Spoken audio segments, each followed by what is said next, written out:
बार नै आइसक्यो होला भन्ने मलाई लागेको थिएन। यस अर्थमा हाम्रो आउने दिन निकै उज्यालो छन् भन्ने कुरा तपाईहरुले प्रदर्शित गर्नुभयो। त्यस अर्थमा यो आफै नै एउटा ऊर्जा यहाँ पैदा हुने स्थिति तपाईहरुले गराउनु भएको छ। तपाईहरुले पैदा गरेको यो ऊर्जा लिएर म अहिले भर्खरै हुन त मेरो एउटा कार्यक्रम त मिस हुने भइसक्यो। तपाईहरुको यो उपस्थितिले गर्दा मैले अब यसैलाई महत्त्व दिन पर्यो भन्ने निष्कर्षमा पुगेँ। यद्यपि म 1:30 बजे अर्को प्रेस सेन्टरको कार्यक्रम त राखिए नै त्यहाँ जाने भन्ने थियो, तर तपाईहरुको यो विशाल उपस्थिति छोडेर म त्यहाँ जाने हिम्मतै गर्न सकिनँ। तर मेरो फेरि 3 बजेबाट स्थायी समितिको बैठक छ, 3 बजे त म पुग्नै पर्ने छ। त्यसकारण यहाँ मैले धेरै लामो प्रशिक्षण, धेरै लामो व्याख्या गर्न त्यति सम्भव त छैन। तर पनि मैले एउटा कार्यक्रमलाई अर्को कमरेडलाई सञ्चालन गर्न अनुरोध गरेर म तपाईहरुको कार्यक्रममा स्थायी समितिको बैठकसम्म बस्ने निधो गरेँ। कमरेडहरु, हामीले पछिल्लो केन्द्रीय समितिको हाम्रो बैठकमा एउटा नयाँ संकल्प लिएका छौँ। हामीले एउटा नयाँ विश्लेषण गरेका छौँ।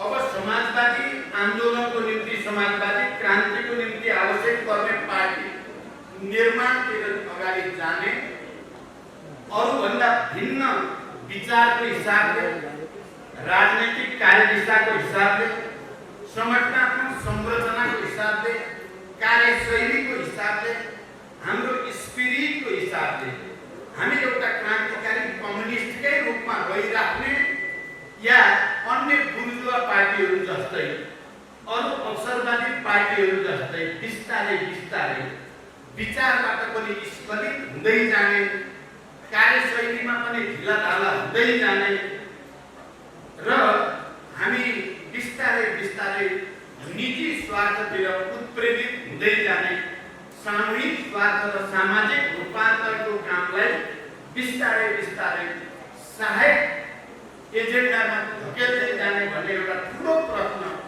आज हाम्रो पार्टीको अगाडि छ।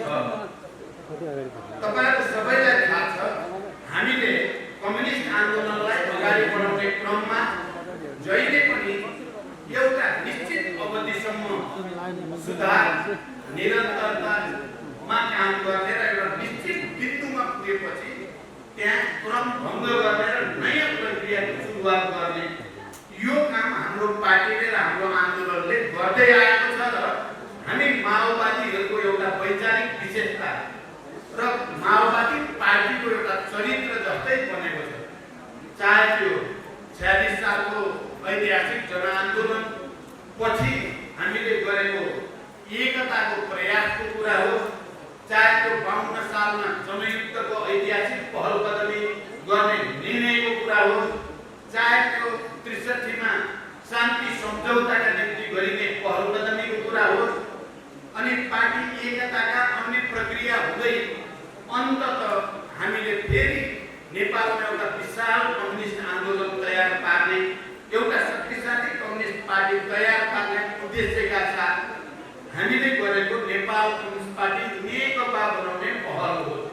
यी सबै प्रयोगहरू, यी सबै ठुल्ठुला प्रयोगहरू हुन् र यी प्रयोगको क्रममा हामी सफलता र असफलता, उपलब्धि र क्षति दुईटै हामीले बिहोरेका छौँ र द्वन्दात्मक भौतिकवादको दार्शनिक मान्यता अनुसार प्रकृतिमा, मानिसहरूको सोच्ने तरिका र चिन्तनमा अनि समाज विकासको क्रममा पनि त्यहाँ जुन गति हुन्छ, जहाँ कि ठुल्ठुला उपलब्धि र ठुल्ठुला क्षतिकै बिचबाट त्यो अगाडि बढ्ने गर्छ। तपाईँ प्रकृति विज्ञान हेर्नुभयो भने पनि, समाज विज्ञान हेर्नुभयो भने पनि, मानिसको सोच्ने तरिका र चिन्तन प्रक्रियाको मनोविज्ञानलाई हेर्नुभयो भने पनि त्यहाँ उतार चढाव, क्षति, उपलब्धि हुँदै हुँदै नै त्यो अगाडि बढेको हुन्छ।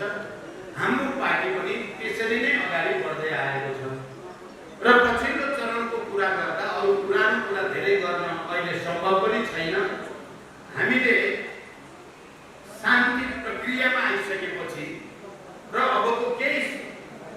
बदली शान्तिपूर्ण र प्रतिस्पर्धाको राजनीतिबाट समाजवाद निर्माणको आधार तयार पार्ने उद्देश्य हाम्रो पार्टीको उद्देश्य बनिसकेपछि अब नेपालमा एउटै कम्युनिस्ट पार्टी बनाउनु उचित छ र एउटै शक्तिशाली कम्युनिस्ट पार्टी बनाइयो र त्यो पार्टी जनअनुमोदित भयो, जनताको समर्थन प्राप्त भयो भने वैधानिक ढङ्गले हामी समाजवादतिर देशलाई लैजान सकिन्छ।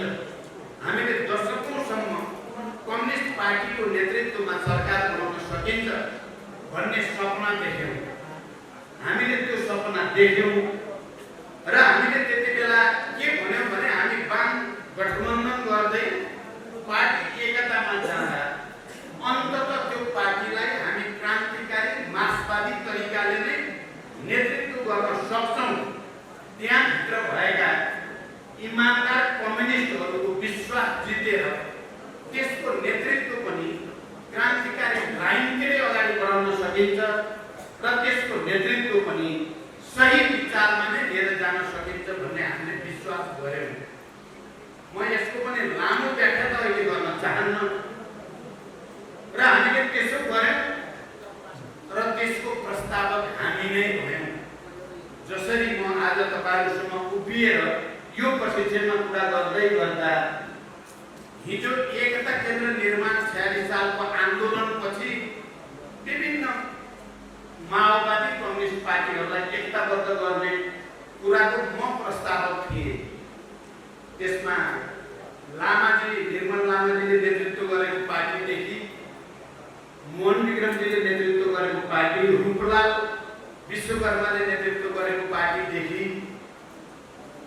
अन्य पार्टीहरू समेतलाई एकतामा ल्याउने र कम्युनिस्ट आन्दोलनलाई ध्रुवीकृत गर्ने प्रस्तावको प्रस्तावक म आफै थिएँ। अनि 52 सालमा जनयुद्धतिर अब पार्टीलाई आन्दोलनलाई लैजानुपर्छ भनेर जनयुद्धको प्रस्तावक पनि म आफै थिएँ। अनि 62-63 सम्म आउँदा अब हामी संविधान सभाको निम्ति र गणतन्त्रको निम्ति अन्य बुर्जुवा पार्टीहरूसँग पनि कार्यगत एकता गरेर राजतन्त्रका विरुद्ध गणतन्त्रको निम्ति आन्दोलन गर्नुपर्छ भन्ने प्रस्तावक पनि म आफै बन्ने मलाई अवसर जुट्यो। मैले त्यति बेला 7 राजनीतिक दलका नेताका रूपमा गिरिजा प्रसाद कोइरालासँग लामो छलफल गरेर नेपालको राजनीतिलाई नयाँ कोषतिर लैजानको निम्ति अब संविधान सभामा जानुको विकल्प छैन, गणतन्त्रमा जानुको विकल्प छैन, राजतन्त्रको अन्त्यको निम्ति पहल लिनुको विकल्प छैन भन्दा चाहिँ म त अहिले नै यो भाषा बाहिर बोल्न त सक्दिनँ, तर म तपाईसँग कमिटमेन्ट गर्छु अब यो नेपाललाई तपाईले भनेकै ठाउँमा पुर्याउने भनेर गिरिजाले भनेपछि 12 बुँदे समझदारी गर्नु। त्यसको प्रस्तावक पनि मलाई थिए। तपाईलाई थाहा छ, संविधान सभा भयो, संघीय लोकतान्त्रिक गणतन्त्र घोषणा भयो र गणतन्त्र नेपालको पहिलो प्रधानमन्त्री बन्ने अवसर पनि मलाई प्राप्त भयो। यो नेपाली जनता र नेपालका क्रान्तिकारी कम्युनिस्टहरूको ठुलो योगदान, हजारौं शहीदहरू, बेपत्ता योद्धाहरू, घाइते अपाङ्गहरू र लाखौं जनताको भरोसा र विश्वासका कारणले नै सम्भव भयो। मैले अब भिन्न राजनीतिक परिवेशमा आइसकेपछि अब वामपन्थी प्रति, कम्युनिस्ट प्रति नेपाली जनताको जो भरोसा छ, विश्वास छ, त्यसलाई एकीकृत गर्ने, त्यसलाई केन्द्रित गर्ने र विशाल शक्ति सञ्चय गर्ने र अनि सरकारमा समेत बसेर समाजवादतिर देशलाई लिएर जाने, सामाजिक न्यायतिर, समृद्धितिर देशलाई लिएर जाने त्यसको प्रस्ताव पनि मेरो लागि गौरवको कुरा हो। त्यसको प्रस्ताव गर्ने अवसर पनि मैलाई प्राप्त भयो। मैले नै त्यो प्रस्ताव गरेँ वाम गठबन्धनको र अनि कम्युनिस्ट आन्दोलनको एकता। तपाईहरुले कतिको विचार गर्नुभएको छ मलाई थाहा छैन। हामीले पार्टी एकता गर्दा सैद्धान्तिक गल्ती गरेका थिएनौं, राजनीतिक गल्ती गरेका थिएनौं, संगठनमा पनि गल्ती गरेका थिएनौं। मेरो अहिले पनि त्यो आत्मविश्वास सहित म तपाईहरुलाई भन्न चाहन्छु, किनकि त्यो राजनीतिक प्रतिवेदन तपाईहरुले हेर्नुभयो भने त्यो राजनीतिक प्रतिवेदन झन्डै माओवादीमय छ। त्यो प्रतिवेदनको निचोड के छ भने सामन्ती अवशेषका विरुद्धको संघर्ष, वैदेशिक हस्तक्षेपका विरुद्ध राष्ट्रिय स्वाधीनताको लडाईँलाई माथि लैजाने कुरा र समाजवादको आधार निर्माण गर्ने रणनीति, समाजवादी क्रान्तिको रणनीति सुस्पष्ट ढङ्गले त्यसमा लेखिएको छ। अनि इतिहासको मूल्याङ्कन गर्दा भनिएको छ नेपालमा अहिले सबै उत्पीडित वर्ग, जाति, क्षेत्र, लिङ्ग, समुदायमा जो राजनैतिक जागरण, चेतनाको जागरण आएको छ त्यो माओवादी जनयुद्धकै कारणले आएको छ भनेर क्याटेगोरिकली लेखिएको छ र त्यसमा केपी ओली समेतले हस्ताक्षर गरेका छन्। ध्यान दिनु होला तपाईहरुले। अनि नेपालमा संघीय लोकतान्त्रिक गणतन्त्र स्थापना गर्न र संघीय लोकतान्त्रिक गणतन्त्रको संविधान निर्माणमा माओवादी जनयुद्ध र प्रचण्डको नेतृत्वकारी भूमिका मुख्य रहेको छ भन्ने कुरामा पनि केपी ओली समेतले हस्ताक्षर गरेका छन् र त्यो दस्तावेज पारित गरिएको छ। तपाईहरु कसैले भन्न सक्नुहुन्छ यसो गर्नु बल्दी थियो, यो त बडो हामी सबैको निम्ति गौरवको कुरा हो नि। यो परिवर्तनको वाहक माओवादी नै हो भनेर एमालेको नेतालाई पनि हस्ताक्षर गरेर एकतामा ल्याउनु त हाम्रो जित थियो, हाम्रो हार होइन। त्यसैगरी संगठनात्मक रूपले तपाईहरुलाई थाहा छ अध्यक्ष बराबरी हैसियतको दुईटा अध्यक्ष महाधिवेशनसम्मको लागि र बराबरी अवधि 2.5 वर्ष प्रधानमन्त्री हुने दुईटै अध्यक्ष भन्नेमा दुवैको र अरु नेताहरूको पनि हस्ताक्षर छ। के यसो गर्नु गल्ती भएको थियो त भन्दा कहीँ कतैबाट हिसाब गर्दा पनि यो गल्ती थिएन। यो क्रान्तिकारीहरूको, यो नेपाली जनताको चाहनाको, भावनाको र नेपाल राष्ट्रको आवश्यकताको विजय। म अब त्यसको पनि लामो व्याख्यामा जान्छु, तर एकता भएको केही समयपछि नै ती सहमति, सम्झौता र दस्तावेजहरू च्यातिन थाले। केपी ओली मार्फत, केपी ओलीद्वारा च्यातिन थाल्यो। साथीहरूले आजकल मलाई भन्नुहुन्छ पहिला पनि त धोका दिएकै थिए नि केपीले, धेरै केही केपीलाई विश्वास गर्दा किन गएको भनेर पनि भन्ने गर्नुहुन्छ। मैले के भन्ने गरेको छु भने पहिला त सही छाप केही पनि गरिया थिएन, त्यसो भएको हुनाले धोका दिए हो केपीले। अहिले त हस्ताक्षर गराइएको छ, पुरै दस्तावेजै बनाइएको छ, लिखित भएको छ, अब त कसरी धोका दिन्छ भन्ठाने त मैले भन्न नपाउने हो त। दस्तावेज छैन त भन्दा छन्, हस्ताक्षर छैन त भन्दा छ, सबै चिज गरेको होइन त भन्दा गरेकै हो। तर अघि यहाँ कमरेडले भने जस्तै दुईटा विचार, दुईटा प्रवृत्ति, दुईटा वर्ग, दुईटा शैली मध्ये एउटा छलछाम, जालझेल, ठगी, षड्यन्त्र, धोका, विश्वासघातको लाइन, एउटा इमानदार, सच्चाई, सिधा सफा, मनसहित पारदर्शी तरिकाले काम गर्ने लाइन। यो दुईटा लाइन परेछ क्या केपी ओली र हाम्रो। हामी सर्वसाधारण श्रमजीवी जनताको हक हितको निम्ति लड्ने र उनीहरू जस्तै छौँ हामी, सिधा अलि बाबु, जे मनमा छ त्यो कुरा भन्ने, डबल डिल गर्न नजान्ने, अलि विश्वास गर्ने भनेपछि होला नि त भनेर विश्वास गर्ने जनता। तपाईँ हेर्नु भने गाउँ घर टोल छिमेक सबैतिर श्रमजीवी जनता यस्तै हुन्छन्, हामी त्यस्तै भयौँ। अर्को वर्गको काम जालझेल, छलछाम, ठगखार, धोका, षड्यन्त्र, बेइमानी, विश्वासघात गर्ने भएको हुनाले दुईटा वर्गको चाहिँ लडाईँ हुन गयो। मैले धेरै भनेको छु, तपाईले धेरै पटक सुन्नु पनि भयो, त्यसलाई पनि म लम्ब्याउन चाहन्छु। हाम्रो अगाडि प्रश्न खडा भयो, एकता त गरि नै हालिएको छ, अब धोका हुन सुरु भएको देख्न थालियो, त्यसका विरुद्ध सङ्घर्ष गर्न थालियो। एउटा सङ्घर्ष नगर्ने हो भने कम्युनिस्ट आन्दोलनले यो देशकै दुर्घटनामा पर्ने खतरा देखियो। त्यो खतरा देखेपछि हामीले सुविचारित रूपले यो प्रकृतिसँग अब निर्णायक सङ्घर्ष गर्नुको विकल्प छैन भनेर मैले के सङ्कल्प लिएँ पार्टीको अध्यक्षको हैसियतले भने अब बमबार्ड हेडक्वार्टरमै बम गिराइदिनु पर्छ भनेर 19 पेजको दस्तावेज बम हो तपाईँहरू बुझ्नु होला। केपी ओलीको विचार के हो, उसको शैली के हो, उसको रणनीति के हो, उसको संस्कार के हो, उसको भ्रष्टाचार कतिसम्म छ र उसले जाति झेली कुरा कसरी गर्छन् भन्ने कुराको जुन डकुमेन्ट लेखियो त्यो बमबार्ड हेडक्वार्टर हो। मैले माओ सेतुङले आफ्नो क्रान्तिको उत्तरार्धमा जीवनको उत्तरार्धमा बमबार्ड बुर्जुवा हेडक्वार्टर भने पार्टीभित्रकै लिडरसिपकै मानिसहरूमाथि प्रहार गर्ने थियो। त्यो दार्शनिक कुरा थियो, त्यो वैचारिक कुरा थियो र मैले यद्यपि त्यो खतरा थियो त्यो भनेको एउटा प्रधानमन्त्रीको विरुद्ध भइरहेको प्रधानमन्त्रीका विरुद्ध आफ्नै पार्टीको अध्यक्षका विरुद्ध विद्रोह गर्ने भन्ने कुरा अलिकति गम्भीरै कुरा थियो, जे पनि हुन सक्थ्यो। मैले भने हामी हिजो जनयुद्ध या जनआन्दोलनको बेलामा क्रान्तिकारीहरूका विरुद्ध प्रतिक्रियावादीले जहिले पनि घेरा गर्ने, घेराबन्दी गर्ने र सखाप पार्ने रणनीति लिए राज्यको तर्फबाट।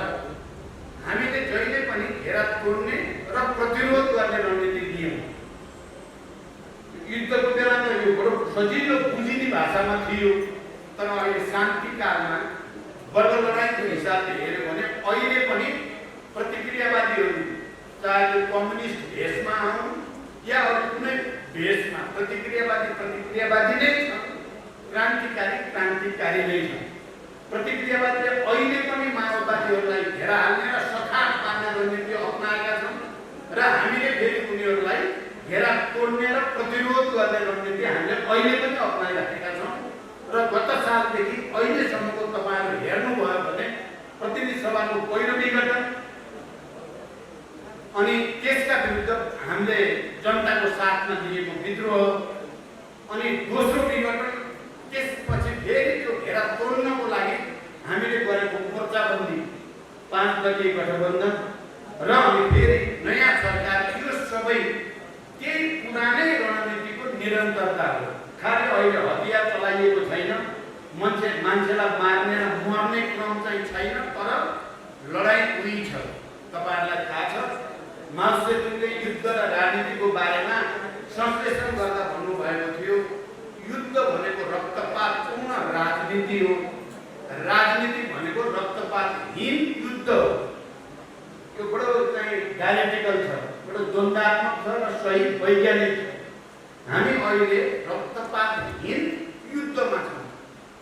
रगत त बगेको छैन, तर युद्ध चाहिँ युद्ध नै हो। हामी त्यस्तो राजनीतिमा अहिले छौँ। त्यो कुरा गत सालबाट यहाँसम्म आउँदा प्रष्ट रूपमा स्थापित भइ नै सक्यो। हामी जनताको साथमा छौँ। प्रतिक्रियावादीहरू षड्यन्त्र, जालझेल र अन्य प्रतिक्रियावादी वर्गको चाहिँ साथमा छन्। त्यो कुरा पनि गएको 1.5 वर्ष यता राम्रोसँग प्रमाणित भएको छ। अहिले पनि भने अन्ततः जित जनताकै हुन्छ। कहिलेकाहीँ क्रान्तिकारीहरू बडो अप्ठ्यारो स्थितिमा पर्ने हुन्छ। मलाई भन्नुहुन्छ भने 3 वर्षसम्म कता कता बालुवाटारभित्र कैदी भयो जस्तो लागेको थियो। केही मान्दैन, जालझेल बाहेक केही गर्दैनन्। केपीले बिहानै बालुवाटार, बेलुकै बालुवाटार, दिउँसै बालुवाटार गएको छ। जति पेले पनि बालुवाबाट के त आउने होइन, पानी निस्किने पनि होइन। अब म माओवादी आन्दोलनको नेता, त्यत्रो जनयुद्धको कमान्डर, जनयुद्ध विरोधी, गणतन्त्र विरोधी, संघीयता विरोधी मान्छेको अगाडि गएको छ। बिहानै पनि दर्शन भेट गरे जस्तो, बेलुका पनि मलाई कति पीडा भयो होला भन्ने तपाईँले कतिको महसुस गर्नु त मलाई थाहा छैन। म मौकाको पर्खाइमा त थिएँ नै। एक दिन त आउला नि कुनै न कुनै दिन त पक्कै आउला नि यस्तै त कहाँ जाला र भन्ने थियो। जुन दिन उनले प्रतिनिधि सभा विघटन गरिदिए म मुक्त भए जस्तो लाग्यो। म चाहिँ अब मुक्त भएँ बालुवाटारको कैदबाट भन्ने लाग्यो कि त्यहाँ जान परेन। अब म धकेलिएर जनता कहाँ पुगेर म सडकमा आइपुगेँ। म सडकमा आइपुग्दा मलाई गर्वको अनुभूति भयो। जनतासँग देशव्यापी अभियानमा जान पाउँदा अब मुक्त भए जस्तो भयो। यो एउटा प्रवृत्ति रहेछ, यो एउटा विचार रहेछ। त्यो अर्को विचार सत्ताको निम्ति जे पनि गर्न तयार हुने केपी ओली फेरि त्यो एउटा अर्को विचार रहेछ, एउटा प्रवृत्ति रहेछ। लडाइँ त यहाँ अघि भने जस्तो अब कुन चाहिँ नायक हो कुन चाहिँ खलनायक हो भन्ने कुरा त मेरो दृष्टिमा त छान्नै छ। त्यहाँ चाहिँ कन्फ्युजन कहीँ पनि छैन।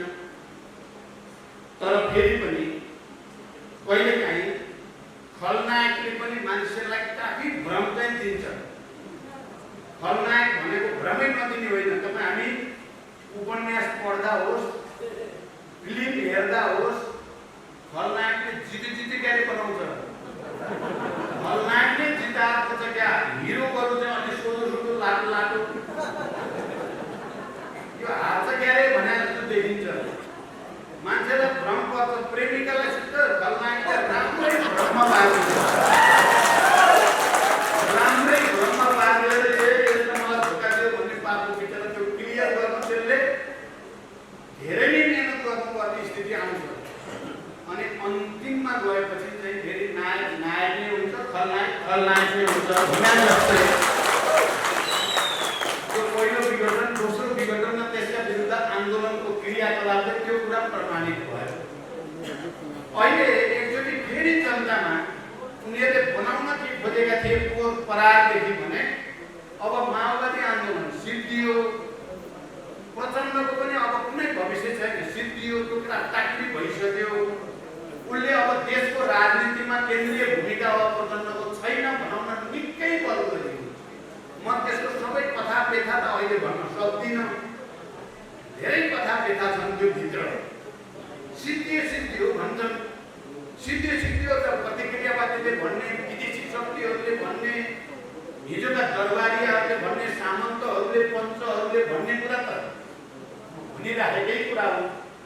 हिजो पनि टाउको गिडेर ल्याउने भनेकै हुन्। तिनै मान्छेले आज सिद्धियो प्रचण्ड भन्दा त मलाई त्यसले खासै छुँदैन।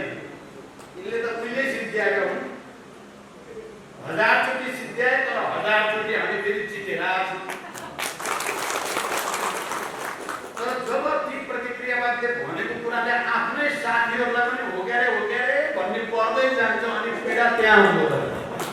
जब साथीहरूले पनि सिद्धिएकै हो क्या हाम्रो प्रचण्ड त भने जस्तो तपाईँहरूलाई लागेको अनुहार मलिनो भएर निराश भएको देखेपछि चाहिँ त्यसपछि पीडा बस्दछ।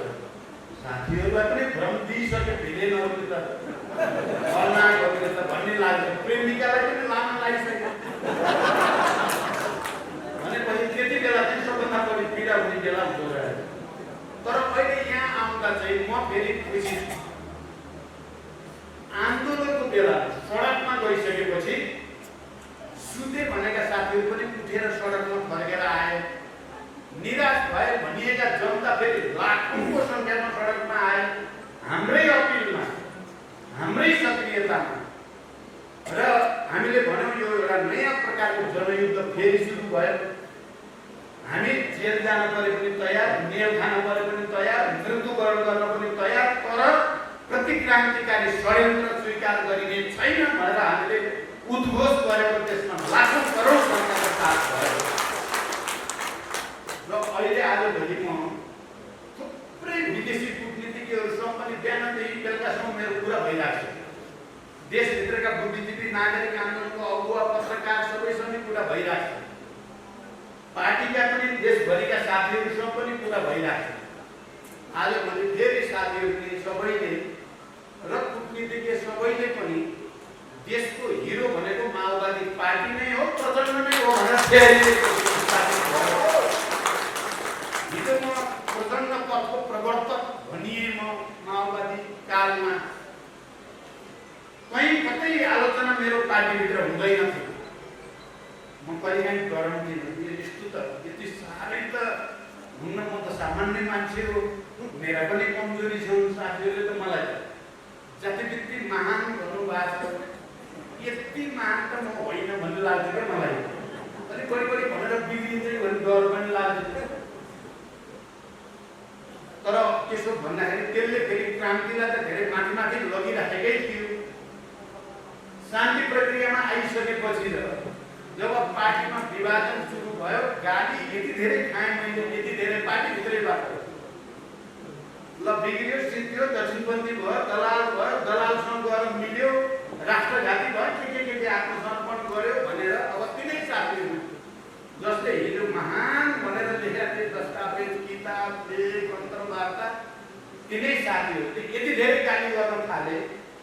मैले के ठान्न थालेँ, यति धेरै गाली गर्न लायक त म होइन नि त। मैले त यो देशको निम्ति, जनताको निम्ति, क्रान्तिको निम्ति त मैले आफ्नो ठाउँबाट त सकेको त गरेकै त छु। यति गाली गरेपछि मलाई लाग्यो यी गाली गर्ने साथीहरू पनि एक्सट्रिममा गयो। हिजो एक्सट्रिममा गएर देवता जस्तो बनाउन खोज्नु पनि सही थिएन, अहिले एक्सट्रिममा गएर राक्षसै बनाउन खोज्नु पनि सही होइन। तर आज मलाई के लाग्यो भने आज म खुसी छु। अब म मान्छे हुन पाउँदैछु क्या, मान्छे एउटा असल मान्छे, एउटा देशलाई माया गर्ने, जनतालाई माया गर्ने, उत्पीडित वर्ग, जाति, क्षेत्र, लिङ्ग, समुदायलाई माया गर्ने र राष्ट्रको हितको निम्ति अन्तिम समयसम्म लडिराख्ने, कसैसम्म नझुक्ने एउटा मान्छे हुनेतिर गएँ म भन्ने लाग्छ। अब दुईटा एक्सट्रिम पार गरेर आएँ मैले र अब चाहिँ मान्छे बन्ने अवसर, मानव बन्ने अवसर पाए जस्तो लाग्छ। तपाईँहरूले कसरी सोच्नुहुन्छ थाहा छैन। र मैले यसो भन्दा किन पनि भनिराखेको छु भने अहिले फेरि माओवादी आन्दोलनका हिजोका हाम्रा सहयात्रीहरू सबैसँग फेरि एउटा सहकार्य सुरु भएको छ।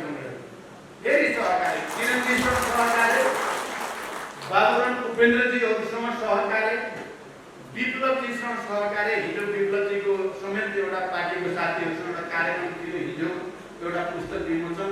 अब हामी मिलेर जानुपर्छ भन्नुभएको छ विप्लवजीले भनेर उहाँले राख्नुभयो। मैले उहाँलाई धन्यवाद भने, हामी मिल्नै पर्छ। हामीलाई प्रतिक्रियावादीले फेरि एकचोटि हेप्न खोजेका छन्, हामी हेपिन चाहिँ हुँदैन। हामी जाग्नुपर्छ, हामी सबै मिल्नै पर्छ। कसरी मिल्ने भन्ने सन्दर्भमा मैले सधैँ भनेको छु, तपाईँहरूलाई पनि मैले फेरि दोहोऱ्याएर भन्छु। यो गठबन्धन गराउन चाहिँ तपाईँहरूले देख्नुभएको छ, हाम्रै पार्टीले आन्दोलन गर्न पनि पार्टीले नेतृत्वदायी भूमिका खेल्यो। गत सालदेखि गठबन्धन बनाउनेमा पनि धेरै मेहनत गरियो। कति मेहनत भने वाम गठबन्धन बनेपछि पार्टी एकता भइसकेका थिएन। शेरबहादुरजीले मलाई पार्टी एकता भइसकेका थिएन, चुनाव भइसकेका थियो,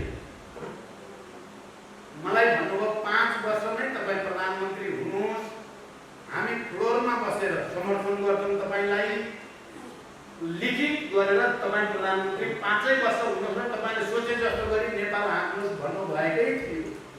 अहिले भनिराख्नु भएकै छ शेरबहादुरजी लगायत काङ्ग्रेसका नेताहरू। अनि मधेसवादी पार्टीहरूले पनि उपेन्द्रजी समेत तपाईँ 5 वर्ष प्रधानमन्त्री हुनुहोस्, हाम्रो पनि निशर्त तपाईँलाई समर्थन हुन्छ भनेकै हो। तर मैले वाम गठबन्धन गरिएको छ, जनताको अगाडि अब हामी पार्टी एकता गर्छौँ भनेर सङ्कल्प गरेका छौँ। अब प्रधानमन्त्री खानको लागि जनताको अगाडि गरेको सङ्कल्प बिर्सेर प्रधानमन्त्री खोजे भने त म पनि प्रतिक्रियावादी जस्तै हुने भए, अवसरवादी जस्तै हुने भए भनेर मैले धन्यवाद तपाईँहरूलाई, म चाहिँ प्रधानमन्त्री रोज्दिनँ, म पार्टी एकतै रोज्छु, कम्युनिस्ट एकतै रोज्छु भने त्यति बेला तपाईँलाई थाहा छैन। आज केपी ओली सामन्त्यहरूका अगाडि र साम्राज्यवादका अगाडि आत्मसमर्पण गरे, कम्युनिस्ट आन्दोलनलाई धोका दिए, मार्क्सवादप्रति विश्वासघात गरे, आफैले गरेका सहमति सम्झौता च्याटचुट पारेर अगाडि बढेपछि जब त्यो प्रवृत्ति एउटा निरङ्कुश र प्रतिगामी प्रवृत्तिका रूपमा हामीले चिन्हित गरियो र त्यसका विरुद्ध विद्रोह गर्न पर्ने आयो, विद्रोह गऱ्यौँ। अनि म फेरि शेरबहादुर कहाँ गएँ, म र माधव नेपाल मुख्य रूपमा, उपेन्द्र यादव पनि, र हामीले फेरि शेरबहादुरलाई तपाईँ प्रधानमन्त्री भइदिनुहोस्, हामी समर्थन गर्छौँ तपाईँलाई भन्ने ठाउँमा आइपुग्यो। राजनीति हेर्न त बडो विचित्र छ नि। उहाँहरूले प्रधानमन्त्री दिँदा मैले खाइनँ, 5 वर्ष दिँदा हामीले 1.5 वर्षको लागि शेरबहादुरलाई तपाईँ प्रधानमन्त्री भइदिनुहोस् भनेर धेरै दिन गएर मिटिङहरू गरियो। उहाँलाई तयार पारियो भनौँ न, धेरै दुःख गरेर तयार पारियो उहाँलाई प्रधानमन्त्री बन्नु। उहाँ धेरै इच्छुक हुनुहुन्थेन प्रधानमन्त्री बन्न यो पटक, किनभने पहिलो विघटनको बेलामा त झन्डै चुनाव छिटो होस् त्यही ठिक छ भन्ने जस्तो थियो उहाँको। हामीले हुँदैन त्यस्तो, तपाईँ प्रधानमन्त्री हुनुहोस् र न झन् चुनावमा जाँदा राम्रो हुन्छ भन्ने।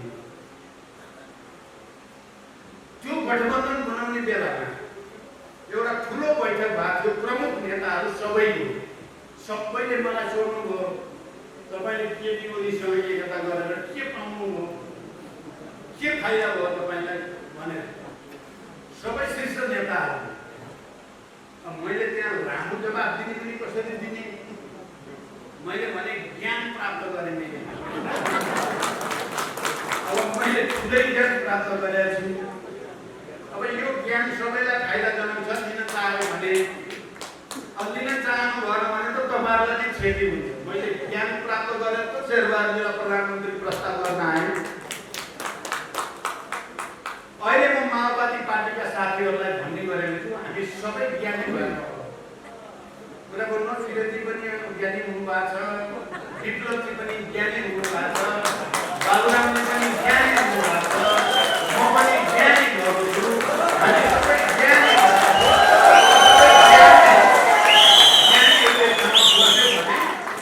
अबको एकता झन् मजबुत एकता हुन्छ र त्यसले क्रान्ति र आन्दोलनलाई नयाँ चरणमा लान सक्छ। यसलाई मैले निषेध डायलेक्टिकल मेटेरियलिज्म दर्शनमा जे भनिन्छ नि, एकता सङ्घर्ष रूपान्तरणको एउटा हामीले एकता गरेर जनयुद्ध जनआन्दोलन मिलेर सबै त्यत्रो ठुलो सङ्घर्ष र बलिदानबाट एउटा युगान्तकारी परिवर्तनसम्म तुल्यायौँ। त्यो एकताको बलमा गरेनौँ। त्यसपछि हामी सङ्घर्षमा गयौँ, फुट्यौँ, टुक्रा टाक्री भयौँ, चाहिँ जनता पनि निराश भए। हामी सङ्घर्षमा गयौँ। अब एकता सङ्घर्ष रूपान्तरण, अब ज्ञान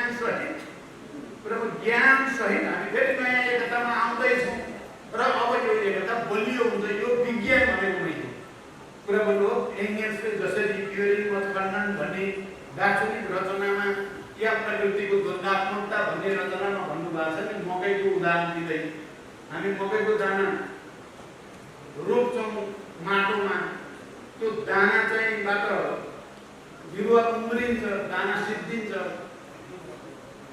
अनि त्यो बिरुवाबाट अर्को मकैको घोगा फल्छ, अनि त्यहाँ धेरै मकैको दानाहरू हुन्छन्। त्यसपछि त्यो रुख चाहिँ सुक्छ, त्यो पनि सिद्धिन्छ, नयाँ मकै प्राप्त हुन्छ। त्यसलाई निषेध भनिन्छ फिलोसफीमा। हाम्रो पार्टी र आन्दोलन पनि त्यस्तै हो। एकतालाई सङ्घर्षले निषेध गर्यो, अब सङ्घर्षलाई ज्ञान प्राप्तिले र एकताले फेरि निषेध गर्दैछ र नयाँ आधारमा नयाँ एकता हासिल हुँदैछ।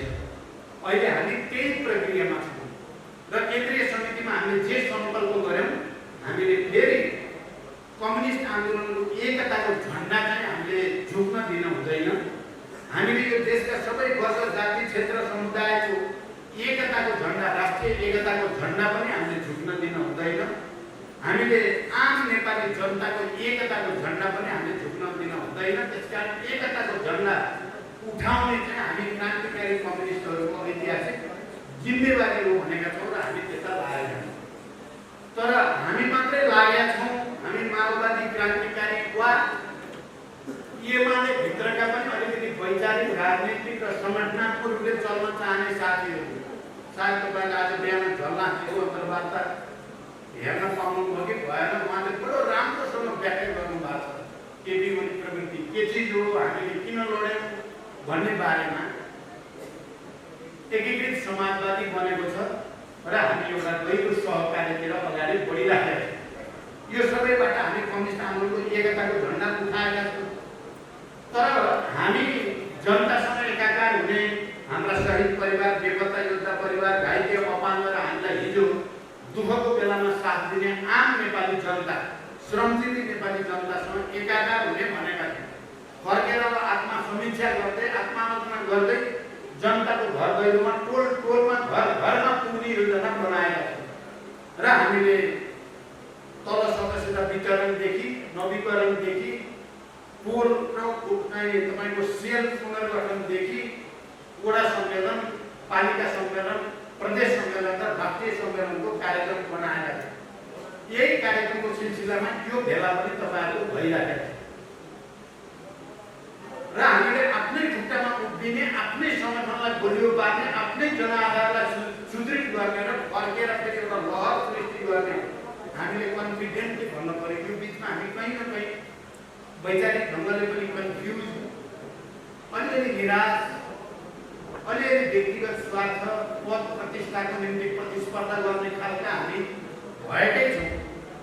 जो जति माथि गयो त्यो त्यति धेरै बिग्रिया छ। मैले आजकल एउटा संश्लेषण भन्ने गरेको छु, तलका साथीहरू कोही बिग्रिया छन्, तपाईँहरू कोही बिग्रिया जस्तो देखिनु। मैले त्यसो हेर्दा अहिले बिग्रेको चाहिँ हामी वास्तवमा अहिले मैले चाहिँ केन्द्रीय समितिमा भनेको आत्मसमीक्षा पहिला गर्नुपर्ने लिडरहरूले भयो, कार्यकर्ताले होइन। कार्यकर्ता त आफ्नो ठाउँमा ठिक ठाउँमै छन्, जनता पनि आफ्नो ठाउँमा ठिक ठाउँमै छन्, जनताले पनि हामीलाई साथ छोडेको होइन। हामीले बिस्तारै जनता छोडेर जस्तो भयो। जनता निराश के अर्थमा छन्, कहाँ गए यी माओवादी क्रान्तिकारी भन्नेहरू, कता हराए, अझ को कति बिग्रियो भने जो जति धेरै मन्त्री भयो त्यो त्यति धेरै बिग्रियो। मन्त्री बनाउने काम आजकल कुनै जाँगर चल्न नि छोडेर जबदेखि ठुलो धेरैचोटि मन्त्री बनाए त्यही सबभन्दा बढी धोका जनताप्रति, क्रान्तिप्रति, पार्टीप्रति, नेतृत्वप्रति, मार्क्सवादप्रति त्यसैले दिएर। तपाईँले हेर्नुभयो नि लेखराजदेखि टोपबहादुरदेखि अब झन् बादल तकाला गर्दालाई ल्याएर झन् लहर सबभन्दा ठुलो बनाइदिएको त उता लहर बिक्री गरे क्या। त्यो यता हामीले दिएको लाइसेन्स बिक्री गरेर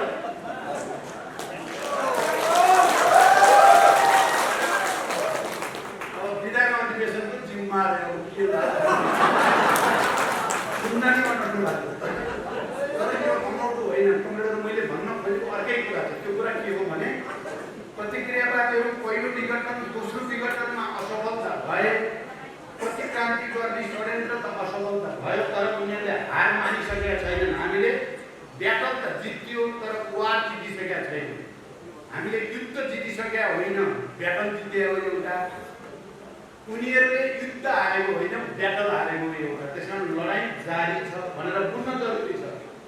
तपाईँले हिजोको कुरा यसो हेर्नुभयो भने कस्तो क्यालकुलेटिभ छ क्या उनीहरूको। प्रतिक्रियावादी पनि कम बाठा त हुँदैनन् नि। संसारभरिका प्रतिक्रियावादी बुद्धि लगाएको छन् क्या त्यो केपी ओलीमा। केपी ओली एक्लै केही नै होइन। केपी ओलीको पछाडि कमल थापाहरू, ज्ञानेन्द्रहरू, विदेशीहरू, यी सबै वर्गै छन्। उनीहरूले के रणनीति बनायो भने माओवादीलाई धेरै चलाउनु हुन्न है, माओवादी फेरि चाल्न थालेका छन्। माओवादीलाई होइन, प्रचण्डलाई मात्रै हान्नुपर्छ। प्रचण्डलाई यस्तो पारेर हानिदियो भने नि माओवादी सिद्धिन्छ भने चाहिँ हिजो केपी ओलीले पेश गरेको राजनीतिक प्रतिवेदन हेर्नुभयो नि तपाईँले। किन प्रचण्डलाई ढलाइदिएपछि चाहिँ त माओवादी आन्दोलन ढल्छ। माओवादी त इमान्दार साथीहरू, तपाईँलाई अब इमान्दार भन्न थालेको थियो क्या। टिचर त सबै इमान्दारै त छन्। त्यही फटाक प्रचण्ड बेजमान भएर पनि बिग्रिया हो भन्ने दस्तावेजमा देख्यो। कस्तो सके हो त्यस्तो देख्ने। अनि अगाडि साथी बादललाई देख्यो। अगाडि सारेर भनेको तपाईँहरूलाई हामीलाई यसो हेर्दा हिजोको साथी हो भनेर जस्तो अलिकति भए पनि थोरै भए पनि भ्रम दिन सकिन्छ भनेरै गरे हो नि। त्यो त उनीहरू चुप लाएर बसेका छैन। उनीहरू पनि चुप लाएर ब्याटल जित्नुपर्छ भनेर तयारी गरेका छन्। मैले अर्को के सुनेको छु त्यो कुरा पनि तपाईँहरू जनसम्पर्क समितिवाला साथीहरू अलिक धेरै सतर्क हुनुपर्छ भन्ने लाग्छ। तपाईँहरू यही हुनुहुन्छ। केही हाम्रा अलि लडाकु साथी, अलि शरीर सुगठित बनाएकाहरूलाई आक्रमण गर्ने तयारी गर्दैछन् है, ध्यान दिनु होला। उनीहरूले भौतिक आक्रमण गरेर लडाइँ पारिदिने एमाले माओवादी र एमालेको बिचमा लडाईँ भयो, यहाँ एउटा मान्छे मर्यो वा मर्यो भनेपछि त एमाले भित्र त अहिले फेरि झन् 10 टुक्रा हुन गइरहेको छ। त्यहाँ त एकता त भएको छैन। त्यो आफूभित्र एकता बनाउनको लागि माओवादीका त्यहाँ लडाकु साथीहरूलाई भौतिक आक्रमण गरेर लडाईँ सुरु गरिदिने, त्यसपछि ल है माओवादीले हामीमाथि आक्रमण गरे त्यसमा हामी एक हुनुपर्छ भन्ने बनाउने अर्को रणनीति बनाउँदै बुझ्नु होला। यो कुरा गहिरो छ, त्यहाँ तपाईँहरू सबै सतर्क हुनु होला। अझ लडाकु खालका युवा साथीहरू अलिकति एक्सर्साइज गर्ने कुरा गर्नु, अझ हिजो सेनामा भएका त्यस्ता साथीहरू अझ बढी सतर्क हुनु होला र टिमसहित हिँड्ने गर्नु होला। केही समय मैले भनेको छु, मैले भनेको के छु त भने अब यिनीहरू साँच्चै नै खोज्छन्। हिजो पनि उनीहरू न्यु खोजेको, उनीहरूले हामी सडकमा गएर जनतालाई लिएर आएको हो। अहिले अब हामीमाथि आक्रमण, अब राजनीतिक आक्रमण त भइहाल्यो।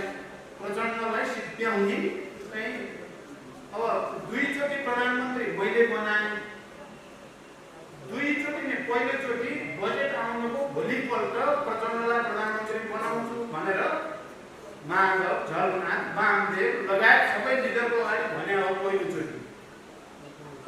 ल हुन्छ भन्ने भएको थियो, बजेट बन्यो छोड्दैन, फेरि गर्यो छोड्दैन, छोड्दै नछोडेपछि त जातिवृत्ति हीनतामा त बाँड्न त हामी माओवादी सक्दैनौँ नि त।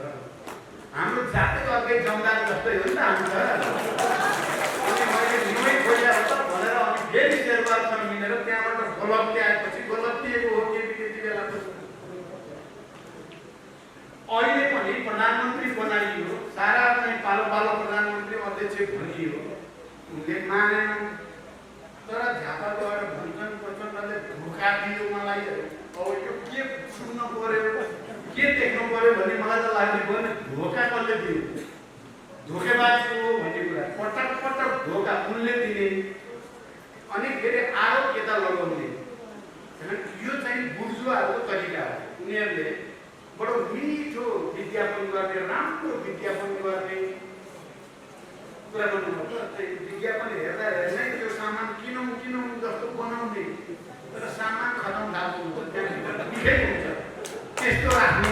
यो बुर्जुवाको तरिका हो। हाम्रो चाहिँ फेरि जे छ त्यही कुरा गर्नु, भित्र बाहिर त्यो नहुने तरिका।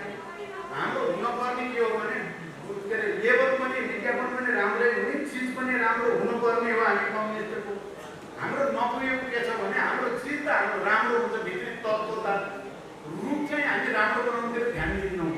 अनि मान्छेहरू भ्रममा पर्छन् त्यो राम्रो हो कि यो राम्रो हो भन्ने चाहिँ ऊ हेर्दा राम्रो रूप देखिन्छ। एउटा केही सामान किन्न पर्ने सुन्दरी चाहिँ महिलाको तस्बिरबाट हेरिदिँदाखेरि जस्तो बनाएर छापे हुन्छ, हाम्रो केही नि हुँदैन भने जस्तै चाहिँ यहाँ भयो। मैले सधैँ भन्ने गर्छु, केपीले भ्रष्टाचार गर्दिनँ, गर्न पनि दिन्न भन्ने। मैले त्योभन्दा राम्रो भन्नै सक्दिनँ। मैले त्योभन्दा राम्रो वक्तव्य हुँदैन नि त। म भ्रष्टाचार गर्दिनँ, भ्रष्टाचार गर्न पनि दिनु, अझ एकचोटि पनि भ्रष्टाचार गर्ने मान्छेलाई समाधान पनि सहन भने। मैले पछि चाहिँ बैठकमा पनि भने तपाईँले यो भ्रष्टाचार गरिदिनु, गर्न पनि दिन्न भनेको चाहिँ 70 करोड भ्रष्टाचार गरेकोलाई बचाउँछु भनेको हो। साथ चाहिँ रूप चाहिँ गर्दिनँ भन्ने। तपाईँ आफै अरूमा भ्रष्टाचार गरेको भने जतासुकै आइसता चुल्ला आइसक्यो, लेखा समितिले भनि पनि सक्यो, अनि तपाईँ यस्तो झुटा कुरा गर्ने भन्थे मैले। अहिले त्यस्तै भएको छ र उनीहरूले अब फेरि पनि माओवादी आन्दोलनलाई के गरी फुटाउन सकिएला। यहाँ अहिले ठ्याक्कै स्थिति के भयो भने दुईटा विचार, दुईटा प्रवृत्ति, दुईटा संस्कृति, दुईटा लाइनको लडाइँ परेको आन्दोलनभित्र फेरि हामी हिजो जनयुद्ध सुरु गर्ने बेलामा पनि यस्तै थियो। हामीले त्यति बेला मैले एउटा कुरा भन्ने गरेको छु, मदन भण्डारी मरिसकेको भएको थिएन। मदन भण्डारी र म 52 साल अगाडि एकचोटि भेटेर कम्युनिस्ट आन्दोलनलाई कसरी एकताबद्ध गर्न सकिन्छ भन्ने बारेमा छलफल गर्ने मिति तय भयो, कहाँ छलफल गर्ने भन्ने ठाउँ पनि तय भयो, कति बेला भनेर समय पनि तय भयो। तर त्योभन्दा अगाडि नै मदन भण्डारीको हत्या भयो र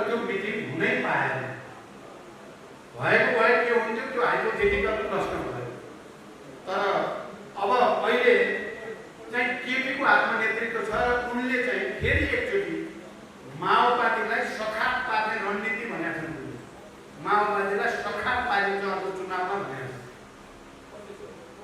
हामीले माओवादीलाई 64 सालमा पुर्याएर छोड्छौँ भनेका छन्। सम्भव छ। अहिले हामी प्रतिक्रान्ति र प्रतिगमनका विरुद्ध जो लडाईँ लड्यौँ र ब्याटल जित्यौँ, देशभित्र बाहिर जनतामा एउटा नयाँ भरोसा र विश्वास पैदा भएको छ। यसलाई हामीले सङ्गठनमा रूपान्तरण गर्यौँ र हामी सबैले मेहनत गर्यौँ।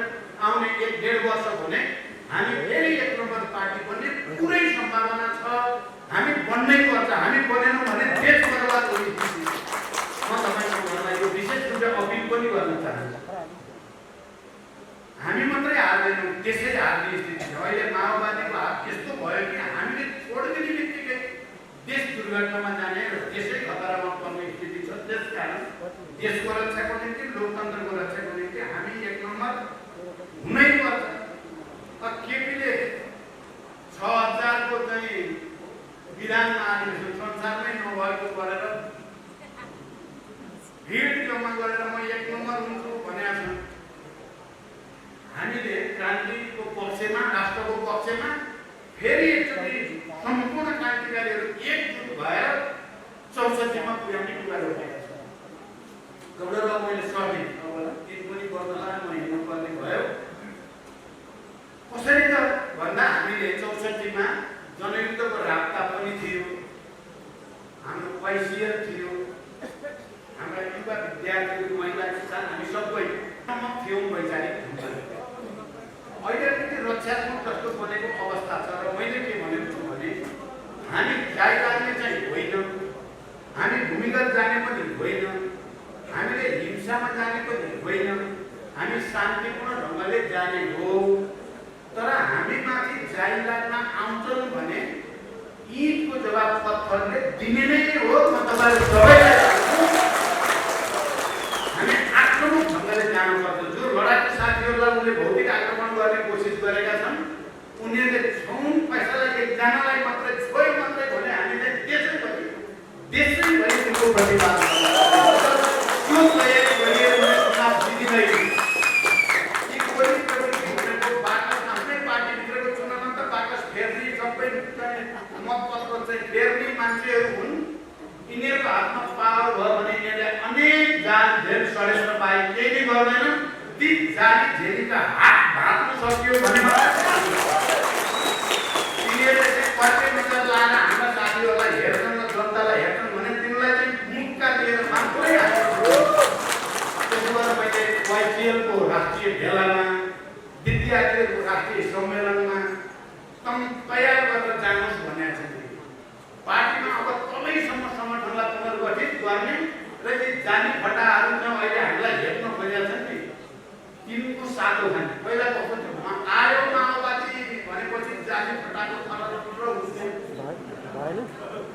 अहिले त के को चाहिँ माओवादीले त केही जस्तै नमान्ने भए अनि हामी अप्ठ्यारामा पऱ्यौँ। पैसा भनेपछि गुन्डाहरू जति सातो जान्थ्यो र भित्र बस्थ्यो, उनीहरू रुप्थे। अहिले त हामीलाई नै लखेट्ला जस्तो गरेका छन्। त्यसकारण एकचोटि फेरि हामी 64 जस्तै वाइसिएल पनि, विद्यार्थीहरू पनि, पार्टीका साथीहरू पनि आक्रमक ढङ्गले उनीहरू जाइ लाग्छन् भने, आइलाग्छन् भने हामीले पुरै जवाब दिने हामीसँग तागत छ। त्यो तागत हामीसँग मात्रै छ। नेपालमा अरू कसैसँग छैन। हामीसँग हजारौँ लाखौँ तालिम प्राप्त सेना पनि छ। क्रान्तिकारी स्पिरिट भएका साथीहरू पनि छन्। हामी के गराउने? मैले अब तपाईँलाई अन्तिममा के भन्छु भने छाती खोलेर भन्नु, हामीले ल्याएको हो यो गणतन्त्र, हाम्रो हो यो संविधान, हामीले गर्दा भएको यिनीहरू गणतन्त्र विरोधीहरूको होइन। खबरदार भनेर तपाईँहरू भन्दै गाउँ-गाउँमा, टोल-टोलमा। त्यसो भएपछि हामीले चुनाव जित्छौँ। हामी 1 नम्बर पार्टी हुन्छौँ र फेरि कम्युनिस्ट आन्दोलनका सबै क्रान्तिकारी धारहरू एकताबद्ध हुन्छौँ र हामीले जित्छौँ। म तपाईँ सबै तपाईँहरूलाई यो अपिल केन्द्रको तर्फबाट गर्न चाहन्छु। तपाईँहरू व्यापक सङ्गठन विस्तार गर्नुहोस्, सुदृढ गर्नुहोस्, कमिटी बनाउनुहोस्, जनताका जानुहोस्, बताउनुहोस् के भयो यो विचार, कसले धोका दियो, को बेइमान हो भन्ने कुरा बुझाउनुहोस्। त्यसो भयो भने मैले अहिले त्यसैभरि यसो मैले हेरिराखेको छु एउटा उभार आउँदैछ फेरि हाम्रो पक्षमा। अब पार्टी प्रवेशको लहर यति ठुलो छ कि मलाई अहिले तराईकै जिल्लाबाट कोही ठाउँबाट 5000 प्रवेश गर्ने भए लिस्टै बनाएको छ, कोही ठाउँ 2000, कोही ठाउँ 3000 भनेर आइरहेको छ। यही पनि दिनदिनै जस्तो त्यस्तो भइरहेको छ। यसलाई बढाउँ। सम्पर्क समन्वय समितिका पदाधिकारी र तपाईँ सबै कर्मचारीलाई एकचोटि 1.5 वर्ष सिम्लेर चाहिँ मेहनत गरौँ। यो देश हामीले बचाउनु पर्छ, यो गणतन्त्र हामीले बचाउनु पर्छ, देशको गणतन्त्र समृद्ध र समाजवादको आशालाई हामीले बचाउनु पर्छ। यो भन्दै यहाँहरू सबैलाई हार्दिक बधाई र शुभकामना सहित बिदा हुन्छु। धन्यवाद।